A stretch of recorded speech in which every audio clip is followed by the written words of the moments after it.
encontrarnos. Perpetual, donde perduran los vínculos.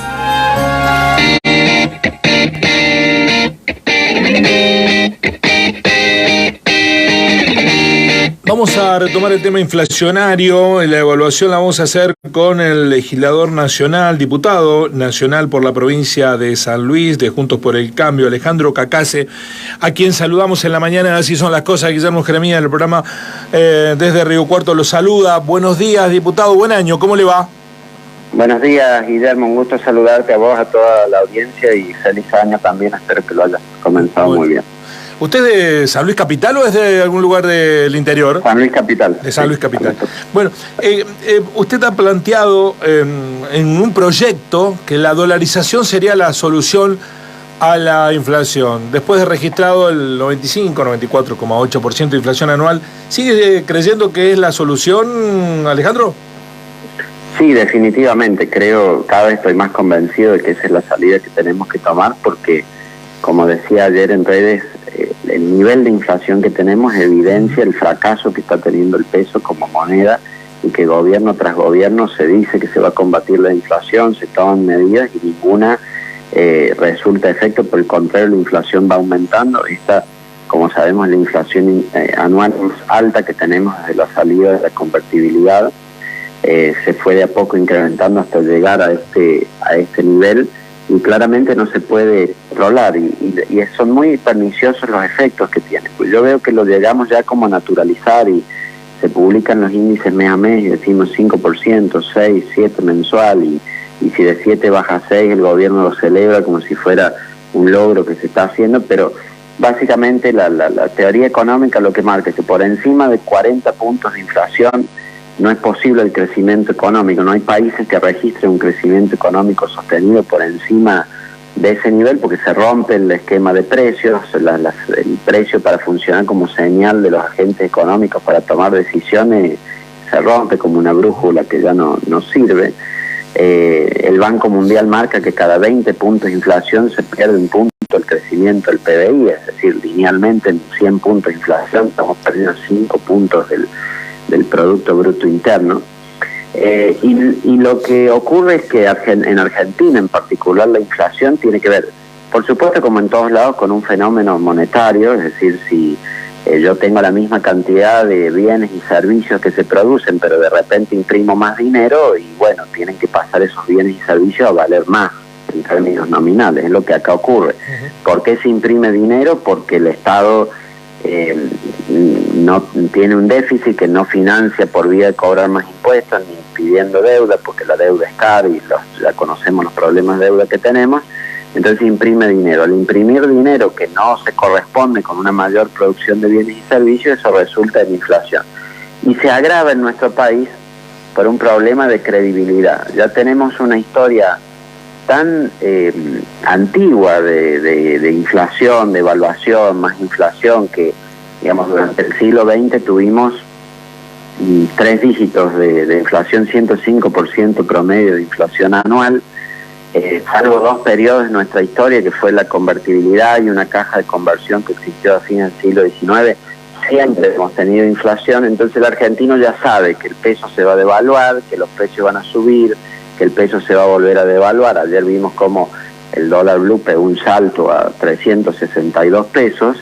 Entonces ya descuenta que la autoridad monetaria no va a tener la capacidad de frenarlo, sino que el tema va a seguir siendo igual. Y eso se constata, diputado, todo el tiempo. Entonces, sí. ¿Usted propone una nueva convertibilidad? ¿Sería no, esto? Yo lo que propongo es directamente dolarizar, es decir, eliminar el peso como moneda y reemplazarlo por la utilización del dólar, que podría ser por cualquier otra moneda, podría ser por el real, podría ser por el euro. El hecho de elegir el dólar tiene que ver con que es una moneda que los argentinos ya tienen en posesión, ya convierten sus activos a dólares. Es la moneda en la que los argentinos prefieren ahorrar. De hecho, nadie ahorra en pesos, porque sabe que se pierde como reserva de valor en pesos, y ahorra en dólares.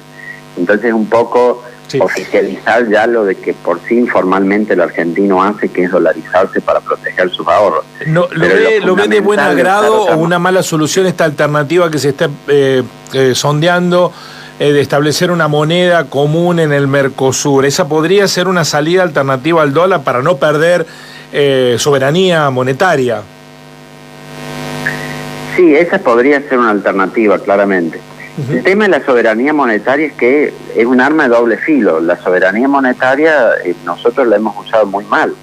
La soberanía monetaria es, es lo que nos ha traído hasta donde estamos. El hecho de que nuestro Estado puede imprimir una moneda y que no tiene control sobre cómo la imprime es lo que ha resultado en que tengamos esta inflación galopante que Argentina tiene. Entonces hemos hecho un muy mal uso nosotros de la autonomía monetaria, que por cierto es siempre limitada, porque en la medida que uno vive en un mundo que tiene globalización, transferencia de capitales, movilidad de capitales entre distintos países, cuando Estados Unidos sube la tasa de interés, eso afecta las inversiones en Argentina, bueno, la autonomía no es tan real, es más bien limitada, pero nosotros hemos hecho un muy mal uso de esa autonomía. Entonces, parte de la idea de usar otra moneda tiene que ver precisamente con establecer una especie de camisa de fuerza sobre nuestro Banco Central para que no imprima más dinero del que necesita la economía para funcionar y no que lo imprima con fines como financiar el gasto del gobierno. En ese sentido, el dolarizar o eventualmente lo que estás planteando, que es adoptar una moneda común, como hizo por ejemplo Europa con el euro, que ahí también, por ejemplo, tenían problemas de evaluación e inflación países como Italia con la lira, España con la peseta y demás, y el hecho de tomar esa credibilidad que tenía el Banco Central alemán y crear una moneda común que, bueno, era el marco alemán y pasó a ser el euro, le permitió como importar credibilidad. Ciertamente que Brasil tiene, no la credibilidad que tiene Estados Unidos, pero sí mayor que la nuestra. Entonces un poco el adoptar una moneda común con Brasil en el que uno es parte de un banco central común, determinar ciertas políticas, tendría un efecto no tan fuerte como la dolarización para controlar la inflación, pero sí mucho más pronunciado que lo de mantener el peso, desde luego. ¿Usted nos puede citar países que les haya ido bien con la dolarización, que hayan resuelto no el problema de inflación, sino el problema de desigualdad social? Porque la inflación también profundiza la desigualdad social y lo que al fin de cuentas importa es que en una sociedad, no digo que todos seamos iguales, pero que no haya tanta brecha. Claro, la inflación es un tema, como digo, monetario, que como vos decís perjudica más a quienes menos tienen, porque a quienes tienen ingresos fijos les va deteriorando el poder adquisitivo. Ahora, resolver la inflación no va a implicar que uno necesariamente mejore la distribución del ingreso por eso solamente. Con esto, ¿qué quiero decir? El hecho de dolarizar o de adoptar una reforma monetaria es fundamentalmente para mantener el valor de la moneda y para terminar con la inflación. Eso lo ha hecho muy bien, por ejemplo, Ecuador. Ecuador en el año 2000, para dar un ejemplo cercano acá en nuestra región, Ecuador en el año 2000 tenía 100% de inflación, como nosotros, dolarizó y en menos de 24 meses bajó la inflación a un dígito y lleva ya 23 años de inflación en un dígito. Casi no tiene inflación, ha tenido años de cero o de deflación directamente.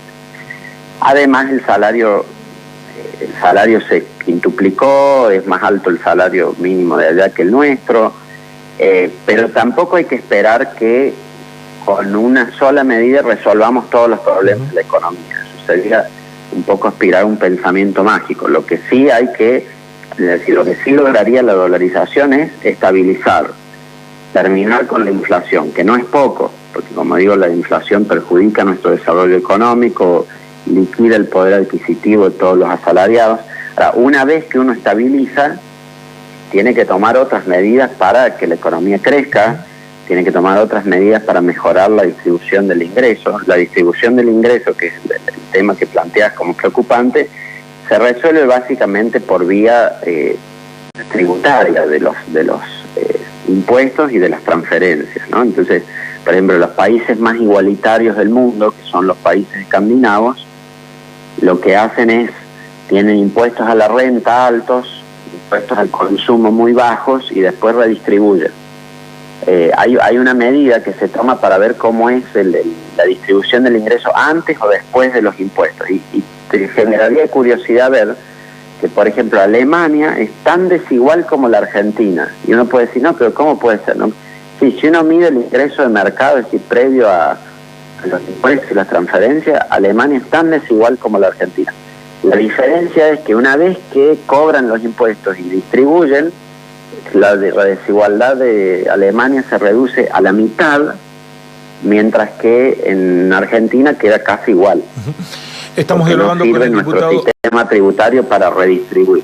Sí, no, estábamos dialogando con el diputado nacional de Cambiemos por la provincia de San Luis, Alejandro Cacase, a propósito de la economía y la inflación. Una última pregunta sobre esto. Es decir, que hoy usted está más cerca de las ideas económicas de Milei que las de su propio partido, las del radicalismo. Bueno, no necesariamente, es decir, en este tema yo presenté este proyecto de ley de dolarización, él después anunció que iba a dolarizar si era candidato a presidente. Su forma de dolarizar es distinta a la que yo propongo, porque lo que yo propongo es una dolarización oficial, es decir, decidida, implementada desde el Estado, como te marcaba, fue el caso de Ecuador. Él lo que propone es más bien una dolarización espontánea, que es decir, bueno, cada uno compre dólares al precio que surge en el mercado, y obviamente eso va a llevar a una dolarización, pero puede ser muy desordenada, como ocurrió en Venezuela cuando repudiaron el bolívar y empezó todo el mundo a comprar dólares, y sí terminó con la inflación también, pero de una manera bastante desordenada. Y después, bueno, en estos otros temas, como esto que planteabas de lo distributivo, tenemos ideas muy distintas con Milei. Yo acabo de terminar un trabajo en Harvard, por ejemplo, sobre el tema de la progresividad de la política fiscal, cómo corregir la distribución del ingreso, que son temas que en general los que integran los partidos liberales o libertarios no están de acuerdo en que el Estado siquiera actúe para corregir eso. Entonces, en eso creo que hay diferencias, pero sí puede haber una coincidencia en decir, esto no puede seguir más, este nivel de inflación, hay que estabilizar la economía, y estabilizar la economía está a las claras que requiere una medida drástica, un cambio del régimen monetario, porque con esto que estamos haciendo, los controles de precios y demás, no está dando ningún resultado.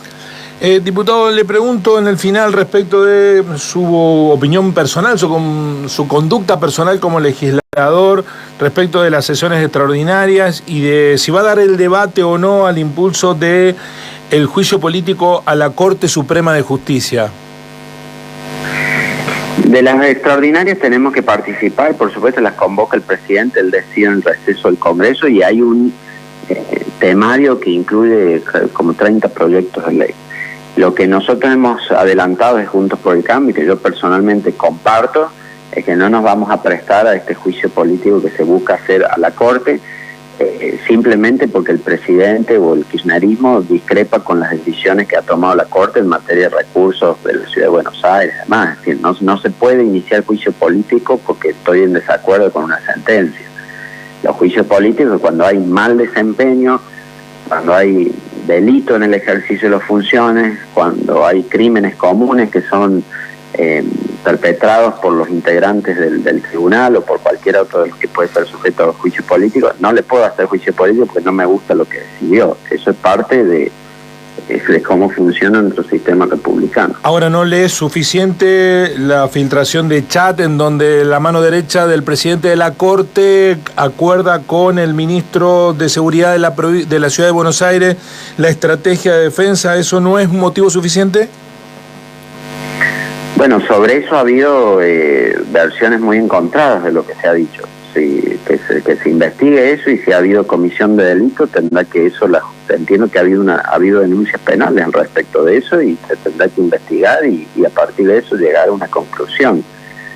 Pero acá me parece que el pedido de juicio político que hace el presidente está motivado por un desacuerdo con una decisión en la que la Corte, con sus 5 integrantes, dijo corresponde sí, pagarle pero los chats filtrados están cantidad de recursos. Diputado, los chats filtrados están relacionados estrictamente con esta decisión. El secretario del presidente de la Corte acuerda con el ministro de Seguridad qué tienen que salir a decir para justificar la decisión que la Corte iba a adoptar. ¿No le parece una connivencia? En todo caso, se lo pregunto, si no hubiera sospechas, ¿por qué no debatir en torno de la Corte? Y si no hay elementos suficientes para la condena...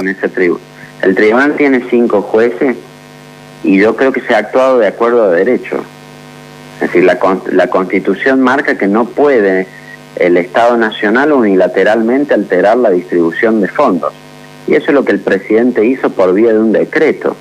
Y la Corte, con todos sus jueces, ha dicho eso no corresponde hacer y eso está ajustado a derecho. ¿El presidente Macri se refiere a usted? ¿Usted se refiere al presidente Macri?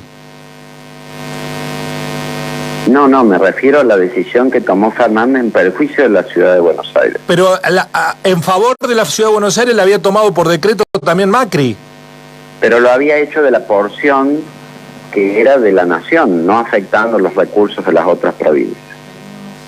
Pero, entonces, ¿por qué lo que hizo Macri no es por decreto estaba bien porque lo favoreció a la Ciudad de Buenos Aires y esto está mal? Bueno, sí, si me permitís se lo digo, porque por lo siguiente.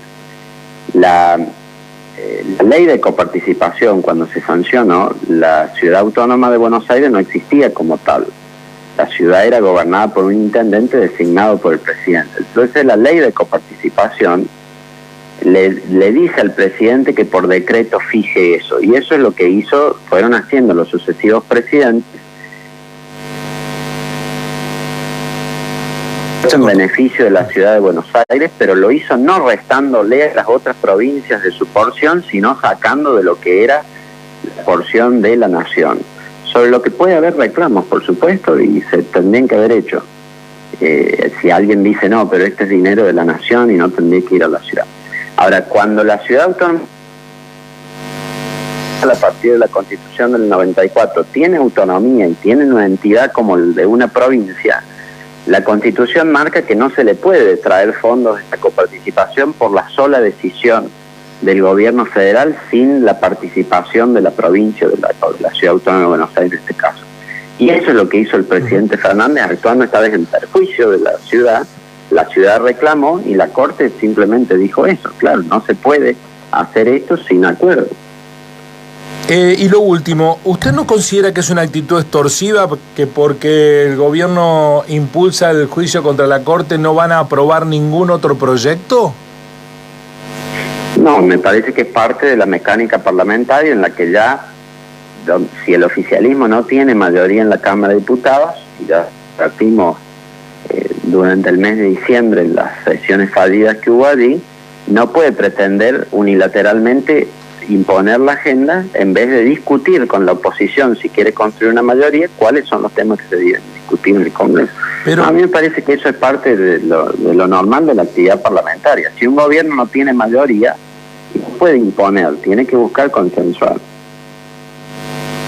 Pero eso no implica ir al recinto, discutir, y si no tiene la mayoría, no prospera el proyecto. Aquí lo que ustedes están diciendo, no va a funcionar el Congreso. ¿Eso es democrático? Es perfectamente democrático, porque para eso establece el quórum la Constitución. El Congreso funciona cuando hay una mayoría que se pone de acuerdo en discutir un tema. Perfecto. Si uno busca en minoría imponer un tema, no tiene la posibilidad de funcionar. ¿Por qué entonces eso que usted utiliza como herramienta dice es perfectamente democrático y no es democrático que el gobierno impulse un mecanismo que está contemplado en la Constitución como es el juicio político? No entiendo por qué la democracia pasa si a mí me gusta lo que están haciendo y si no, no hay democracia. No, el gobierno tiene, por supuesto, el derecho constitucional a impulsar el juicio. Lo que yo estoy diciendo es que no... Bueno, pero lo están atacando por antidemocrático al gobierno por esto, diputado. Parte de nuestro sistema republicano marca que la Corte entiende las causas que versan sobre la Constitución. Y acá el gobierno está iniciando un juicio político porque no le gusta una sentencia. Entonces nosotros no vamos a cooperar en formular un juicio político porque el gobierno está de acuerdo con una sentencia que tiene que pagar. Eso es lo que estamos diciendo. Diputado, muchísimas gracias, muy amable por esta Gracias a vos, Guillermo. Un entrevista. gusto conversar. Que siga bien, igualmente. El diputado nacional de Cambiemos Juntos por el Cambio de la provincia de San Luis, Alejandro Cacase, impulsor de la convertibilidad dolarizada, ahora no en pesos, sino dolarización de la economía, y bueno, fundamentando por qué no van a tratar ninguno de los temas que están en agenda, algunos de los cuales son creación de universidades, beneficios a gente que no tiene el aporte, pero bueno, es la piedra que van a mover para que el gobierno no haga el juicio político a la Corte.